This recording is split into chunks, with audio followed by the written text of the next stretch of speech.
All right. Yeah. I think, at least for me, one great thing about artifacts is that it's humiliating to find things that I think comparably are much better in totality, in the quantity that I find, if you will, than many of the museums I've been in, staggers my mind. And I know the curators of the museums and what have you, they don't work one quarter as hard as you guys out there that dig or that find or that know and understand these sites. When it comes to my sites, I know, I understand them by square yardage, by square footage. I have a good idea of what I think was happening there. Way more so than somebody sitting over in Raleigh in the Museum of Natural History who's poured himself over books for 10 years and never got his hands dirty. Fantastic Marl Mountain here from the lookout. Sometimes a point just appeals to me. So that's going to go over there with this group.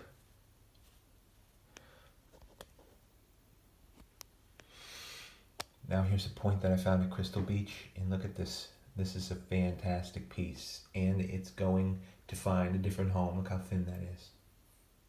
I did have this on film, but I like it. And on Indian Trace, I want to represent the heart of what I felt, what I feel and study is the heart of the North American Indian, what they valued most. In a second, if they saw that you loved it in your heart and you wanted it in your heart, the spirit of the North American Indian would give it. Oh, they would love a good trade. They'd love a good gamble, but they would give it. Plus, these are just living materials that they used every day. Utility stuff, like our plastic bottles and our silverware. We think of it differently now because it's the last thing that speaks and whispers of who they were. They didn't think of it that way. No, there were things that were important to them. And this is for sure: honor, integrity, honor, again, honesty. Now, certainly there were scoundrels, but they dealt with the scoundrels pretty quickly. And that's a great balance point from Crosslands. Put that over there with another point. These two pieces of quartz from Crossland I love. I'm going to keep them. This strong types of Marl Mountain. Didn't expect to make 3 videos out of all this, but I've got to finish this up, and we'll move forward with the fun of it, because I do want to make, number one, great artifacts available for folks without making too much fuss out of it all, but representing them as best as I can. 2 more pieces up here that I knew already that I really like to keep for now. And that's understandable. I mean, there's a great pile here. Love it.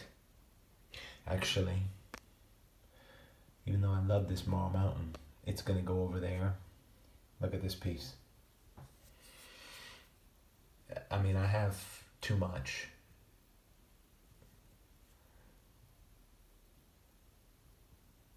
And there will be more coming in. I promise you that. Well, why, somebody might say? Well, I know my sites. And I know that in 7 years or so, I've virtually seen nobody. When I've gone out or whatever, I haven't seen anybody who's interested. I have come across footprints of other collectors here or there, but that's it. Now, if it were really harvested, really worked, I would have to see people in 8 years, and I don't see anybody. So I'll just do my best with what I have.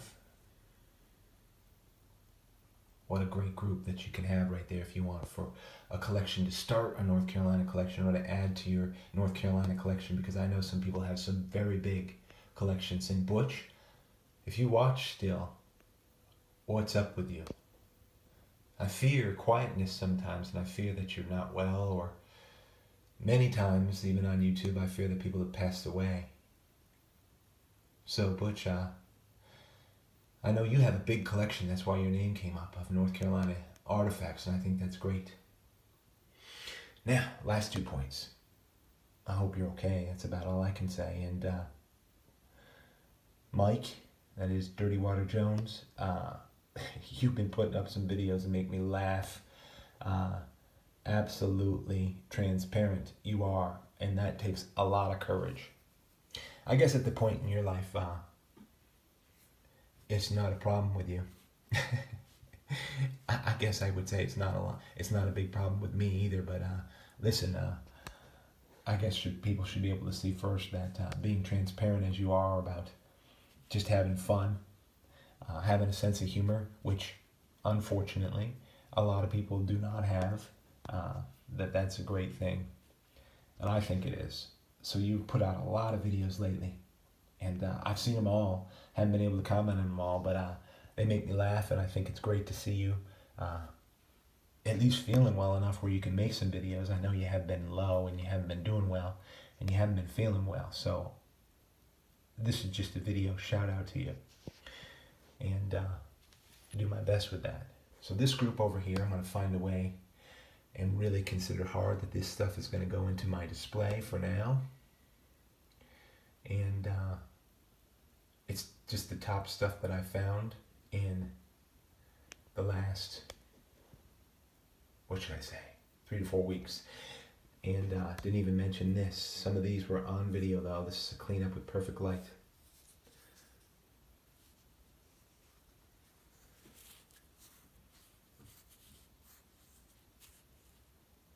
And for those of you who have display cases, big chests and glass things, these hammerstones are great for that.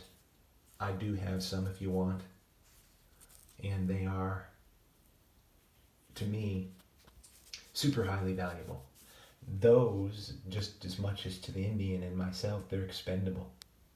They're beautiful, sure, they make a lot of them, but they make them to use them and to lose them. And they use this, and they did not want to lose this right off, these hammerstones. They wanted to use them, and when they got very familiar with flipping them around and using them in their hands, they started to grow on them, and they started to keep them. And they wanted to keep them longer because it did the job they needed to. Simple as that.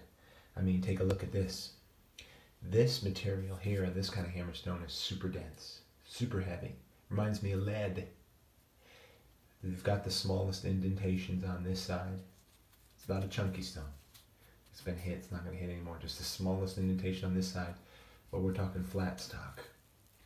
So this thing, it has a lot of grip to it in terms of like rough sandpaper. So I know I just pulled flint in shards right off. Shards that they could work with and that they could produce.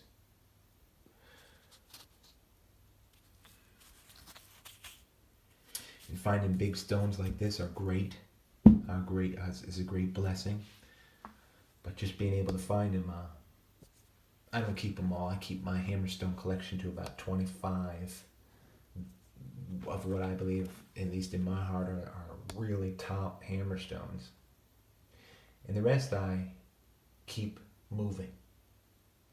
So everybody out there, this side with this great hammerstone indentation and the quartz module and these pieces, well, we'll strike a bargain if you want. And I'm as fair as they come. These hammerstones for now I'm going to keep unless you want them. And that's the way a North American Indian would be with it. They'd give you the shirt off their back with scalp locks all over it if they loved you. And then these that I'm going to probably find a way to move into my display. Appreciate you tuning in to Indian Trace. And that right there, that's Indian Trace. Be well out there.